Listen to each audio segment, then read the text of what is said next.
One of the traditional methods of imposing statism or socialism on a people has been by way of medicine. It's very easy to disguise a medical program as a humanitarian project. Most people are a little reluctant to oppose anything that suggests medical care for people who possibly can't afford it. Now, the American people, if you put it to them about socialized medicine and gave them a chance to choose, would unhesitatingly vote against it. Well, we can't say we haven't been warned. James Madison, in 1788, speaking to the Virginia Convention, said, "Since the general civilization of mankind, I believe there are more instances of the abridgment of the freedom of the people by gradual and silent encroachment of those in power than by violent and sudden usurpations." Now, in our country, under our free enterprise system, we have seen medicine reach the greatest heights that it has in any country in the world. Today, the relationship between patient and doctor in this country is something to be envied any place. The privacy, the care that is given to a person, the right to choose a doctor, the right to go from one doctor to the other. But let's also look from the other side at the freedom the doctor loses. A doctor would be reluctant to say this. Well, like you, I'm only a patient, so I can say it in his behalf. The doctor begins to lose freedoms. It's like telling a lie, and one leads to another.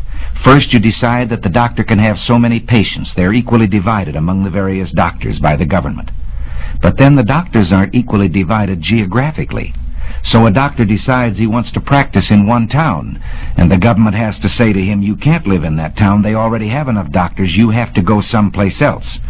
And from here, it's only a short step to dictating where he will go.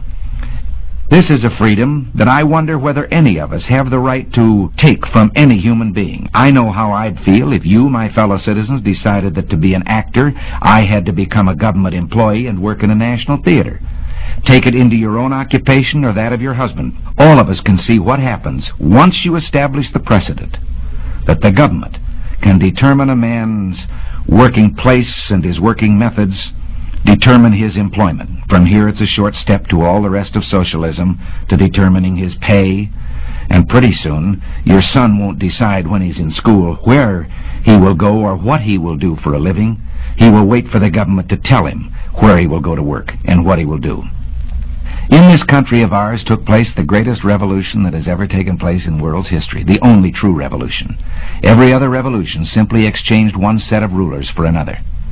But here, for the first time in all the thousands of years of man's relation to man, a little group of men, the Founding Fathers, for the first time, established the idea that you and I had within ourselves the God-given right and ability to determine our own destiny.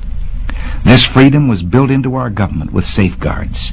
We talk democracy today, and strangely we let democracy begin to assume the aspect of majority rule is all that is needed. Well, majority rule is a fine aspect of democracy, provided there are guarantees written in to our government concerning the rights of the individual and of the minorities.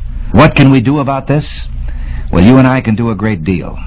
We can write to our congressmen, to our senators. We can say right now that we want no further encroachment on these individual liberties and freedoms. And at the moment, the key issue is we do not want socialized medicine. If you don't, this program, I promise you, will pass just as surely as the sun will come up tomorrow. And behind it will come other federal programs that will invade every area of freedom as we have known it in this country. Until one day, as Norman Thomas said, we will awake to find that we have socialism. And if you don't do this, and if I don't do it, one of these days, you and I are going to spend our sunset years telling our children and our children's children what it once was like in America when men were free.